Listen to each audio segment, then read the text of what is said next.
Bonjour à tous, nous allons parler dans cette vidéo de variation de fonctions et on va commencer par quelques définitions. Alors, qui s'affichent ici à votre écran. Donc pour commencer, ce qu'on appelle une fonction croissante sur un intervalle. Alors, on nous dit que la fonction f est définie sur un intervalle i, pour commencer, un intervalle i qui appartient à l'ensemble des réels. Donc, ce qu'on nous dit sur la fonction f qui est croissante, on nous dit que la fonction f est croissante sur i, signifie que si les valeurs de x augmentent dans i, alors les valeurs de f de x augmentent aussi. Ça veut dire que si on prend plusieurs nombres et leur image, si ces nombres augmentent, leur image augmente aussi. Eh bien, on dit dans ce cas-là que la fonction est croissante. On verra après des exemples graphiquement de ce qu'est une fonction croissante et vous verrez avec les exemples, ça vous paraîtra beaucoup plus simple. Fonction décroissante. Donc la fonction f est décroissante sur i, signifie que si les valeurs de x diminuent, cette fois-ci, dans i, alors les valeurs de f de x diminuent aussi, donc les images de ces nombres diminuent. Les valeurs de x diminuent, et leur image diminue aussi. Dernier point, la fonction f est constante sur i, signifie que sur i, les valeurs de f de x restent égales à un même nombre.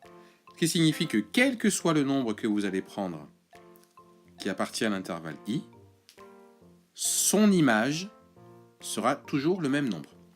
Je répète, on va voir des exemples qui vous permettront de mieux comprendre ces deux définitions. Alors tout d'abord, concernant graphiquement ce que signifie avoir une fonction croissante. Alors je vais vous le dire de façon pas très mathématique, mais qui va vous aider à comprendre. Quand on va comme ça, vous voyez cette courbe ici, c'est une fonction. Vous voyez que quand on va de gauche à droite, qu'est-ce qui se passe? On monte. Là, vous voyez le curseur, il monte quand je suis à droite. Eh bien, la courbe. Eh bien là, on peut dire que la fonction, elle est croissante.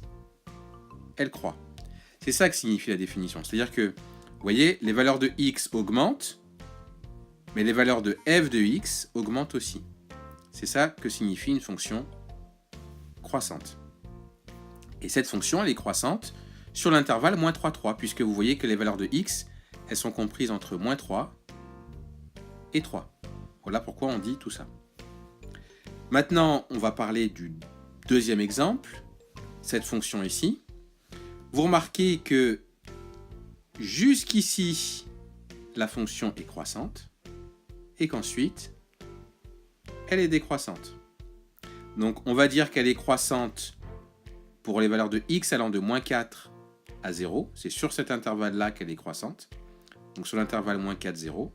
Par contre, elle est décroissante sur l'intervalle 0, 4. Décroissante sur l'intervalle 0, 4. Je vais vous donner maintenant un dernier exemple, c'est celui de la fonction constante, qui n'est pas ici écrit. Je vais vous faire une fonction constante et vous allez voir à quoi ça ressemble. Voici donc un repère.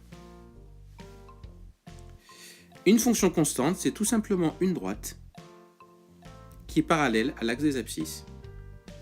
La droite que je viens de faire, c'est la représentation graphique d'une fonction constante. Toutes les droites qui sont comme ça parallèles à l'axe des abscisses, eh bien elles sont la représentation d'une fonction constante. Donc voilà comment comprendre la notion de fonction croissante, décroissante et constante sur un intervalle.